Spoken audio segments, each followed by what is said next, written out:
Hey guys, आप देख रहे हैं लॉयर्स प्यूगल।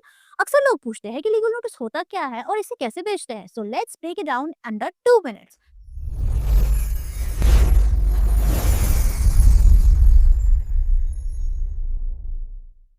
सबसे पहले व्हाट इज लीगल नोटिस दोस्तों, ये एक फॉर्मल रिटन कम्युनिकेशन होती है जो एक पर्सन या पार्टी अपनी ग्रीवेंसेस या डिमांड्स को दूसरी पार्टी तक पहुंचाने के लिए भेजती है।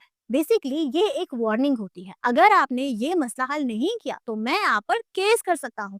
ये एक पहला कदम होता है केस फाइल करने से पहले।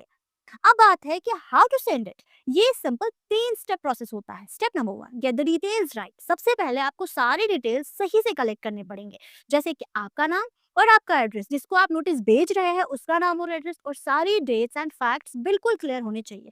कोई भी गलत जानकारी आपके केस को कमजोर कर सकती है। Step number 2, draft the notice. ये सबसे इंपॉर्टेंट पार्ट होता है। नोटिस ड्राफ्टिंग एक प्रोफेशनल का काम है, आमतौर पर एक वकील ही ये काम कर सकता है।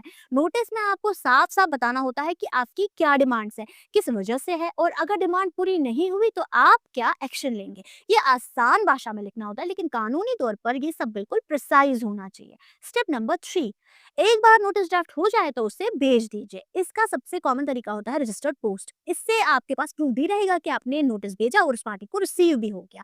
आप इस नोटिस को कुरियर या मेल के थ्रू भी भेज सकते हो, लेकिन रजिस्टर्ड पोस्ट का सबसे ज्यादा लीगल वैल्यू होता है।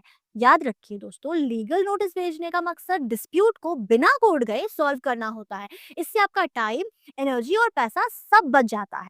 So if you are ever in a situation जहां आपको फॉर्मल लीगल नोटिस सेंड करना पड़े तो एक प्रोफेशनल लॉयर के थ्रू ही भेजें। आई होप ये छोटी सी जानकारी आपके काम आएगी। सवाल है तो कमेंट्स में लिखिए और लाइक शेयर सब्सक्राइब कीजिए।